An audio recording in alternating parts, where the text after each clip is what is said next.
Hay tristezas que no hacen ruido, no rompen platos, no cierran puertas, no anuncian su llegada con sirenas. Hay tristezas que llegan en silencio y se te sientan en el pecho. Te levantás, te bañás, vas al trabajo, sonreís para la foto, contestás mensajes, decís estoy bien con una habilidad casi profesional, pero por dentro sentís que algo se apretó. Como si el alma tuviera los puños cerrados, como si el corazón respirara poquito, como si adentro tuyo alguien hubiese bajado las persianas. Y esa es la clase de tristeza de la que quiero hablarte hoy. No la tristeza teatral, no la que todos notan, sino esa que te cierra el pecho cuando apagan la luz, cuando termina el ruido, cuando ya no queda nadie a quien impresionar. Esa tristeza que te visita de madrugada, esa que te hace mirar al techo y preguntarle al Señor en voz baja, ¿dónde estás? Esa que no siempre tiene nombre. A veces viene por una pérdida, a veces por una traición, a veces por una decepción, a veces por cansancio acumulado, a veces porque peleaste demasiado tiempo sin descanso. Y a veces, si somos honestos, ni siquiera sabes por qué estás triste. Solo sabes que te duele vivir de la manera en que estás viviendo. Y lo primero que quiero decirte, así de frente, arrancando fuerte, es esto. No sos menos espiritual por sentirte así. No sos un fracaso por llorar. No sos un creyente de segunda categoría porque se te cerró el pecho de angustia. No hay un versículo que diga que el Hijo de Dios verdadero no llora, no se agota, no se quiebra, no se entristece. Eso no está en la Biblia. Lo que sí está en la Biblia es un montón de hombres y mujeres de Dios que pasaron por noches oscuras, por valles espesos, por temporadas donde el alma parecía arrastrarse. Mira el Salmo 42:11. El salmista se habla a sí mismo y dice, ¿por qué te abates, oh alma mía? ¿Y por qué te turbas dentro de mí?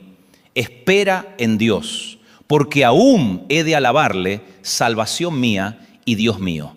Eso no lo dijo un incrédulo, no lo dijo un ateo, no lo dijo alguien alejado del cielo, lo dijo un hombre que conocía a Dios. Y aún así su alma estaba abatida. O sea que la tristeza no siempre significa ausencia de fe. A veces significa que has peleado demasiado, que has esperado demasiado, que has cargado demasiado y que necesitas volver a recordarle a tu alma quién sigue sentado en el trono. Hay gente que piensa que la fe consiste en negar el dolor. No, señor. La fe no niega el dolor. La fe le pone dirección al dolor. La fe no dice esto no me duele. La fe dice esto me duele, pero no me va a definir. La fe no consiste en cerrar los ojos para no ver la tormenta. Consiste en abrir los ojos y aún así seguir creyendo que Jesús camina sobre las aguas. Y yo sé que hay personas oyéndome ahora mismo que están cansadas de fingir fortaleza, cansadas de parecer estables, cansadas de ser los que sostienen a todos, porque hay una tragedia silenciosa en ser siempre el fuerte de la familia, el que aconseja, el que ora por todos, el que nunca se desmorona, el que siempre tiene una palabra de aliento, pero un día te toca entrar a tu cuarto, cerrar la puerta y admitir, Señor, ahora el que necesita consuelo soy yo. Y ahí es donde el cielo no se escandaliza. Ahí es donde Dios no dice, qué decepción, pensé que eras más fuerte. No, ahí empieza algo sagrado. Porque cuando la tristeza te cierra el pecho, Dios no te humilla por eso, Dios te da consuelo. El Salmo 34:18 dice que el Señor está cerca de los quebrantados de corazón y salva a los de espíritu contrito. Cerca, no a kilómetros, no indiferente, no mirando desde un balcón celestial, cerca. Esa palabra cambia todo. Porque el problema de la tristeza no es solamente el dolor. El problema de la tristeza es la sensación de abandono que trae. Uno no solo llora por lo que duele, llora porque por un momento siente que atraviesa el dolor solo. Y el Espíritu Santo hoy te manda decir, no estás solo. No estás sola. Puede que no se haya ido la crisis, puede que todavía no entiendas nada, puede que no haya respuestas para todas tus preguntas, pero no estás solo. Quiero que escuches esto con el alma abierta. Dios no siempre evita que pases por la noche, pero jamás te abandona dentro de ella. Y una cosa es atravesar un valle con dudas, pero con Dios. Y otra muy distinta es atravesarlo sin esperanza. La buena noticia del Evangelio no es que los hijos de Dios nunca entran en valles. La buena noticia es que en el valle no caminan solos. Por eso me conmueve tanto Primera Reyes 19.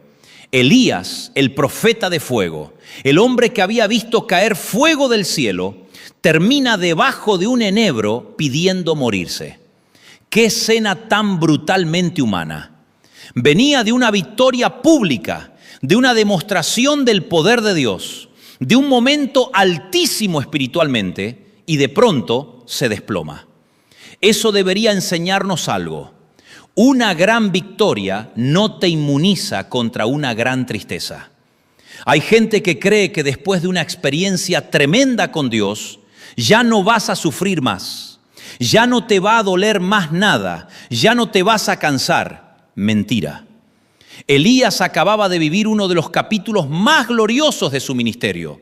Y sin embargo, en el siguiente capítulo dice: basta ya, Jehová, quítame la vida. Y mira cómo responde Dios. Esto es precioso. Dios no le da un sermón primero. No le dice: Elías, declará victoria y listo.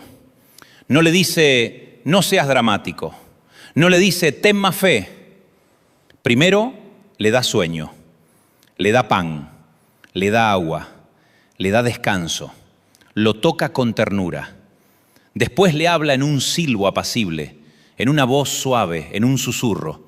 Y recién después lo vuelve a poner en camino. ¿Sabes qué significa eso? Que Dios sabe tratar con nuestra fragilidad. Que el Señor no es bruto con el cansado. Que el Señor no maltrata al que ya viene herido. Que hay veces en que antes de darte una asignación nueva, Dios te da reposo. Antes de empujarte a pelear otra batalla, te sienta, te alimenta y te hace dormir porque la jornada ha sido demasiado pesada para vos. Hay una frase de ese capítulo que me atraviesa: el camino es demasiado largo para ti. ¡Qué honestidad divina! Dios no le dice a Elías: estás exagerando. Le dice, en otras palabras: sé que no te da el cuerpo, sé que no te da el alma, sé que ya no puedes con esto solo. Entonces el consuelo de Dios no es un aplauso motivacional. El consuelo de Dios es su presencia tratándote con la sabiduría exacta que tu dolor necesita. A veces el mayor milagro no es que la circunstancia cambie ese mismo día. A veces el mayor milagro es que Dios te sostenga para que no te rompas antes de que cambie. Porque nosotros queremos que Dios resuelva todo hoy, ahora, de inmediato, como si el cielo trabajara con microondas. Pero muchas veces el Señor está más interesado en sostenerte profundamente que en sacarte apresuradamente. Porque si te saca demasiado pronto, sin sanarte por dentro, vas a salir del pozo con el cuerpo afuera y el alma todavía adentro. Y te lo digo con el corazón, hay heridas que no se cierran solo con que te vaya bien después. Hay gente que dice: bueno, ya vendrá algo mejor. Sí, quizás venga algo mejor, pero el alma necesita más que un reemplazo. Necesita consuelo, porque hay pérdidas que dejan eco, hay traiciones que cambian la manera en que uno vuelve a mirar, hay duelos que no se resuelven con un par de frases lindas, hay decepciones que te enseñan a desconfiar. Y por eso Dios no solo promete abrir puertas, promete sanar corazones. El Salmo 147:3 dice: Él sana a los quebrantados de corazón y venda sus heridas.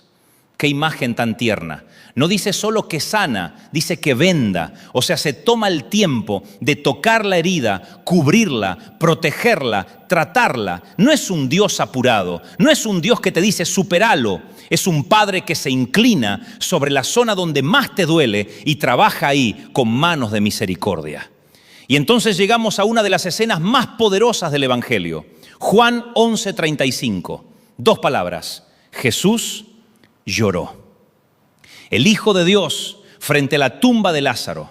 Y yo me pregunto, si Él sabía que en minutos iba a resucitar a Lázaro, ¿por qué llora? Porque Cristo no se burla del dolor temporal solo porque conoce el final glorioso. Él honra el dolor real de la gente que ama. Jesús llora porque la muerte hiere, porque el duelo pesa, porque el quebranto humano no le es indiferente. Llora por compasión, llora ante el sufrimiento, llora porque el pecado y la muerte destrozaron lo que Dios había creado para vida. Llora porque el consuelo de Dios no es frío, no es técnico, no es quirúrgico, es encarnado, tiene lágrimas. Escúchame bien. Tú no sigues a un Salvador incapaz de entender el llanto humano. Tú sigues a Cristo, el que lloró, el que gimió, el que sudó sangre en Getsemaní, el que sabe lo que es la angustia, el que sabe lo que es sentirse oprimido, el que sabe lo que es el peso de una noche imposible. Por eso Hebreos dice que tenemos un sumo sacerdote que puede compadecerse de nuestras debilidades. No es un Dios de yeso, no es una estatua religiosa, es Emmanuel, Dios con nosotros. Y esto cambia la manera en que uno se acerca a Él, porque cuando la tristeza te cierra el pecho, el diablo enseguida quiere instalar una mentira. No molestes a Dios con esto. Hay gente peor. Tú deberías poder solo. Ya tendrías que haberlo superado. No seas carga. Pero Jesús, llorando ante una tumba, le responde a esa mentira. Le dice a tu alma, tu dolor me importa. Tu llanto no me incomoda. Tu proceso no me desespera. Acércate. Y justamente esa es la invitación de Mateo 11, 28 al 30. Venid a mí, todos los que estáis trabajados y cargados, y yo os haré descansar. No dice vengan a mí los que ya resolvieron todo. No dice vengan los impecables emocionalmente, los que llegan sonrientes y funcionales. No, dice cansados, cargados, gente agotada, gente que viene con el pecho apretado, con el alma arrugada, con el pensamiento acelerado, con el corazón exhausto. Y Jesús no les ofrece un manual primero, les ofrece descanso. ¡Qué maravilla! Porque el Evangelio no comienza con exigencia, comienza con alivio. Después te transforma, claro. Después te llama, te confronta, te santifica, te corrige, te madura, pero primero te recibe. Primero te hace descansar. Primero te da reposo para el alma. Porque hay una clase de cansancio que no se arregla con vacaciones. Es cansancio del alma. Hay gente que se fue 10 días al mar y volvió igual de rota. Porque el problema no era el calendario, el problema estaba adentro. Hay cansancios que solo se curan cuando uno vuelve a Cristo. Ahora, yo no estoy subestimando la seriedad de lo que algunos están viviendo. Y por eso voy a decir algo con responsabilidad pastoral. Si estás atravesando tristeza profunda, agotamiento emocional o pensamientos oscuros, busca ayuda. Habla con alguien. Busca acompañamiento pastoral y también profesional si hace falta. No lo postergues por orgullo espiritual. Dios también sana por medio de médicos, terapeutas, consejeros, descanso, comunidad y procesos. La fe no compite con la sabiduría. La fe la abraza. Elías recibió pan, agua y sueño antes del susurro. No todo se resuelve gritando más fuerte. A veces se empieza a resolver cuando dejas de esconderte. Volvamos a esto. Cuando el pecho se te cierra, también se te cierran las palabras. Y por eso Romanos 8:26 es un regalo inmenso. Dice que el Espíritu nos ayuda en nuestra debilidad, porque no sabemos pedir como conviene, pero el Espíritu mismo intercede por nosotros con gemidos indecibles. ¡Qué consuelo! Porque hay días en que uno no sabe orar, no sabe cómo armar una frase, cómo empezar, cómo terminar. A veces lo único que sale es un suspiro largo, una lágrima, un Señor, un ayúdame. Bueno, la Biblia dice que aún ahí el Espíritu Santo entra a la escena y ora por vos, intercede por vos, traduce tu dolor al lenguaje del cielo. Así que dejemos de creer que solo valen las oraciones brillantes. Hay oraciones que no tienen estructura, pero tienen verdad. Hay plegarias que no tienen gramática, pero tienen quebranto. Hay noches en que tu teología más profunda será apenas levantar la mirada y decir, no puedo más. Y el cielo responde igual. Porque Dios no se conmueve por la elocuencia, se conmueve por la sinceridad. Quiero llevarte ahora a 2 Corintios 1, 3 y 4, donde Pablo llama al Señor Padre de misericordias y Dios de toda consolación. Esa palabra consolación en el griego del Nuevo Testamento no es solo una caricia sentimental, lleva la idea de fortaleza, ayuda, sostén, valentía infundida. O sea, cuando Dios te consuela, no solo te dice pobrecito, Dios te fortalece. El consuelo bíblico no es un sedante, es una impartición de fuerza. No es que te saca de la realidad, es que te sostiene dentro de la realidad sin que te despedaces. Por eso a veces uno dice, no sé de dónde saqué fuerzas para seguir. Bueno, ahí estuvo el consuelo de Dios. Cuando te levantaste con el corazón hecho pedazos y aún así pudiste avanzar un paso más, ahí estuvo el consuelo de Dios. Cuando lloraste toda la noche, pero no te soltaste de la mano del Señor, ahí estuvo el consuelo de Dios. Cuando sentiste que te morías por dentro, pero algo en vos siguió latiendo hacia la presencia de Dios, ahí estuvo el consuelo de Dios. El consuelo de Dios no siempre hace ruido. Muchas veces se manifiesta como una fuerza callada que te evita quebrarte del todo. Y hay algo más. Pablo dice que Dios nos consuela en todas nuestras tribulaciones para que también nosotros consolemos a otros. Es decir, tu noche no tiene la última palabra. Tu tristeza no será estéril. Tu dolor, aunque no viene de Dios como capricho cruel, puede ser redimido por Dios para volverse consuelo para otros. Hay gente a la que nunca habrías podido abrazar correctamente si antes vos no hubieras conocido el abrazo de Dios en la oscuridad. Hay palabras que solo predican con unción los que alguna vez fueron sostenidos cuando pensaron que se hundían. No me malinterpretes, nadie quiere el dolor, nadie pide la noche, nadie se anota voluntariamente para ser quebrado.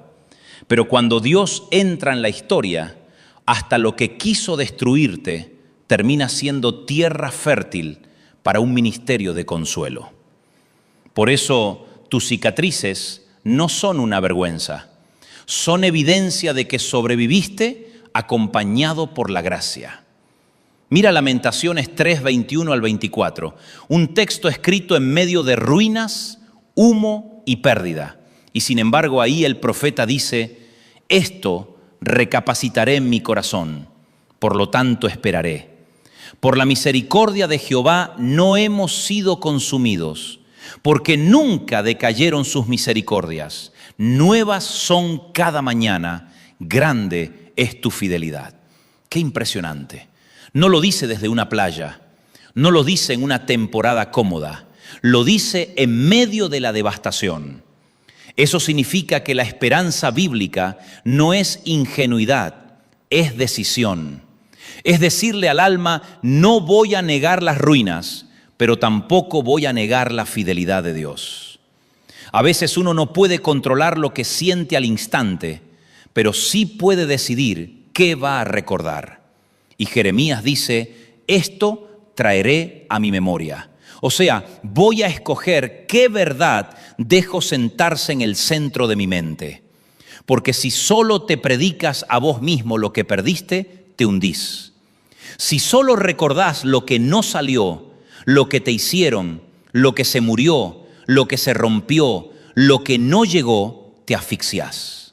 Pero si en medio de todo eso decidís decir, las misericordias del Señor son nuevas cada mañana, entonces no cambió la noche todavía, pero ya empezó a cambiar tu interior. Y eso me lleva a Isaías 61, 1 al 3. ¡Qué pasaje glorioso! Habla del ungido que viene a vendar a los quebrantados, a consolar a todos los enlutados, a darles gloria en lugar de ceniza, óleo de gozo en lugar de luto, manto de alegría en lugar del espíritu angustiado. Eso es Cristo. No vino solamente a llevarte al cielo algún día, vino también a encontrarte en tu ceniza, vino a tocar las zonas chamuscadas del alma, vino a cambiar el vestido del luto, vino a decirte que el espíritu angustiado no será tu identidad permanente. La ceniza en la Biblia habla de duelo, de humillación, de ruina, y el Señor dice, yo puedo trabajar con eso. Lo que vos pensabas que eran restos, Él lo toma como material de redención. Lo que para vos eran pedazos, para Dios es terreno donde va a plantar un testimonio. La promesa no es que nunca tuviste ceniza, la promesa es que la ceniza no tendrá la última palabra. Alguien necesita oír esto hoy. La tristeza te visitó, pero no te poseerá para siempre. El duelo es una temporada, no una identidad eterna. El quebranto pasó por tu casa, pero no se sentará en el trono de tu vida. Dios no firmó un pacto con tu tristeza, Dios firmó un pacto con tu redención. Y aún así, en medio de una palabra tan poderosa, quiero hablarle al que todavía dice, pero Dante, a mí se me sigue cerrando el pecho. Yo escucho todo esto, lloro con todo esto, pero mañana amanezco otra vez pesado. Te entiendo, porque la sanidad del alma muchas veces no llega como un rayo, llega como amanecer. No entra con estruendo, empieza con una línea finita de luz y después va tomando la habitación. Hay personas que son sanadas en un instante, gloria a Dios por eso. Y hay otras que son sanadas en proceso, gloria a Dios también por eso. El mismo Señor que hace milagros instantáneos también honra los procesos santos. No desprecies el proceso por no parecer espectacular. No descartes la obra de Dios porque todavía no terminaste de sanar. El hecho de que sigas en camino ya es una evidencia de gracia. El hecho de que todavía puedas llorar delante de Dios ya es una señal de vida. El hecho de que este mensaje te encuentre sensible y no endurecido ya es una visita del Espíritu Santo. Entonces, ¿qué hacemos cuando la tristeza nos cierra el pecho? Primero, deja de pelear solo. La soledad prolongada exagera el dolor. Elías dijo, solo yo he quedado, y Dios le mostró que no era verdad. La tristeza te miente. Te hace sentir abandonado, descartado, invisible. No le creas a la tristeza cuando quiera narrarte la realidad. Llévale esa narrativa a la palabra. Segundo, háblale a tu alma. Salmo 42 no es un hombre negando su abatimiento, es un hombre pastoreando su propia alma. Hay días en que tendrás que decirte, alma, yo sé que estás abatida, pero espera en Dios. Todavía no viste el final, todavía no cantaste la última canción, todavía no llegó el último capítulo. Tercero, descansá sin culpa. Si Dios mandó a dormir a Elías, no todo agotamiento se resuelve con más actividad. Hay personas que están tratando de sanar con hiperproductividad. Quieren no sentir, entonces se llenan de agenda, de ruido, de compromisos, de pantallas, de ocupaciones, pero el alma pide reposo. Jesús no dijo, venid a mí y yo les daré más tareas. Dijo, yo os haré descansar. Cuarto, llora en la presencia correcta. No todo llanto sana. Hay llantos que solo drenan. Pero cuando llorás delante del Señor, el quebranto se vuelve altar. Las lágrimas en la presencia de Dios no son debilidad, son oración líquida. Quinto, deja que te consuelen. Hay gente que solo sabe consolar, pero no sabe recibir consuelo. Siempre son salvavidas, nunca náufragos. Siempre ore por todos, pero jamás dicen oren por mí. Siempre están para los demás, pero no permiten que nadie cargue un poco de su peso. No hagas del orgullo un ministerio. También es humildad dejarse amar. Y sexto, no saques conclusiones eternas desde una temporada temporal. No digas siempre voy a ser así, nunca se me va a pasar, esta tristeza me ganó, ya no volveré a disfrutar nada. No firmes documentos definitivos en noches emocionales. La madrugada siempre exagera. Espera al amanecer. Espera en Dios. Aún has de alabarle. Yo siento en mi espíritu que hay personas escuchando esto que han estado llevando un luto secreto. Quizás no perdiste una persona, perdiste una versión de tu vida, perdiste un proyecto, perdiste años, perdiste confianza, perdiste inocencia, perdiste fuerza, perdiste la ilusión con la que arrancaste algo. Y nadie te hizo duelo por eso, porque como no hubo funeral, como no hubo cajón, como no hubo flores, te dijeron, seguí nomás. Pero el alma también llora lo que no tuvo ceremonia. Y el Señor te dice hoy, yo sí veo eso que perdiste. Yo sí le pongo nombre a ese vacío. Yo sí sé por qué se te cerró el pecho. Y también siento que hay otros que no están solamente tristes, están cansados de estar tristes. Y eso es otra capa del dolor. Ya no solo sufres el quebranto, ahora te frustra no salir rápido. Quieres recuperarte a la velocidad de la exigencia. Quieres volver a ser el de antes. Pero quizá Dios no te va a devolver exactamente al de antes. Quizá va a hacer algo más santo. Va a formarte en alguien más profundo, más sensible, más dependiente de Él, más compasivo, más real. Porque hay tristezas que no vinieron a destruir tu fe, sino a vaciarte de autosuficiencia para que aprendas a respirar gracia. No te avergüences de necesitar a Dios de una manera más desesperada. Bendita sea la temporada que nos quita la pose y nos devuelve la oración verdadera. Bendita la noche que nos hace decir, sin ti no puedo. Bendita la crisis que nos rompe la arrogancia de creer que éramos autosuficientes. Ahora escúchame muy bien, porque quiero decirte algo profético y pastoral a la vez. Esto no es el final de tu historia. No es el final de tu alegría. No es el final de tu capacidad de amar. No es el final de tu paz. No es el final de tu ministerio. No es el final de tu llamado, no es el final de tu casa, no es el final de tu fe. Lo que estás viviendo puede ser muy oscuro, pero no tiene autoridad para cancelar lo que Dios habló sobre vos. La tristeza puede cerrarte el pecho, pero no puede cerrar la mano de Dios. La tristeza puede nublarte la vista, pero no puede alterar las promesas del cielo. La tristeza puede hacerte caminar lento, pero no puede reescribir tu destino si seguís agarrado de Cristo. Y quizás hoy no necesitas un gran discurso. Quizás hoy necesitabas escuchar algo sencillo. Dios no está lejos de tu herida.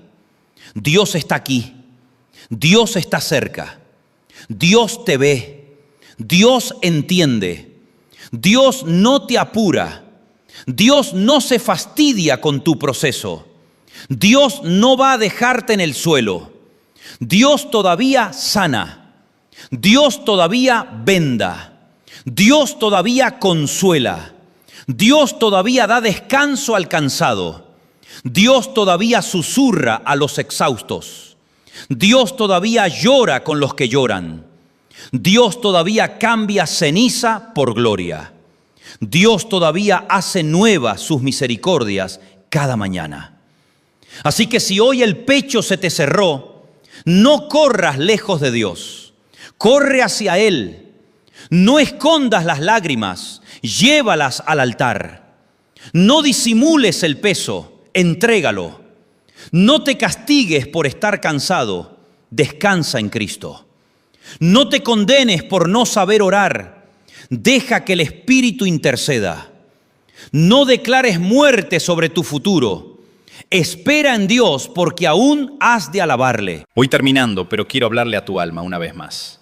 Viene alivio, viene consuelo, viene reposo, viene una ternura del cielo sobre tu casa, viene una visitación de Dios sobre tu noche, viene una fuerza nueva, viene una gracia que no conocías, viene una paz que sobrepasa el entendimiento. Y no lo digo como frase hecha, lo digo porque la palabra sigue en pie, porque el Padre de misericordias no cambió, porque Jesús sigue diciendo, venid a mí, porque el Espíritu sigue ayudando en la debilidad, porque las misericordias siguen amaneciendo, porque la ceniza sigue siendo material de redención en las manos del ungido.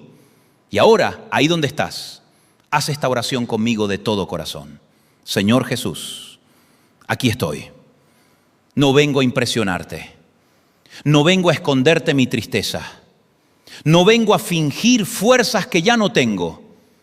Vengo como estoy, cansado, quebrado, con el pecho apretado, con preguntas, con heridas, con noches acumuladas, con lágrimas guardadas. Y te pido que hagas lo que solo tú puedes hacer. Acércate a mi quebranto, sopla sobre mi alma, dame descanso, venda mis heridas, háblame en el susurro, ayúdame en mi debilidad. Cuando no sepa orar, intercede por mí. Cuando no pueda avanzar, sosténme. Cuando el alma se me abata, recuérdame que todavía he de alabarte. Cámbiame la ceniza por gloria, el luto por gozo, el espíritu angustiado por manto de alabanza. Yo declaro en el nombre de Jesús que esta tristeza no tendrá la última palabra. Mi historia sigue en tus manos, mi paz vuelve a tus pies, mi corazón descansa en ti. Amén. Y si esta palabra te abrazó en un momento difícil, te pido algo, compártela con alguien que necesite consuelo. Suscríbete a este canal, activa las notificaciones y ayúdanos a seguir llevando esperanza a los corazones heridos. Porque cuando la tristeza te cierra el pecho, Dios todavía sigue teniendo una palabra, un abrazo y un consuelo para darte.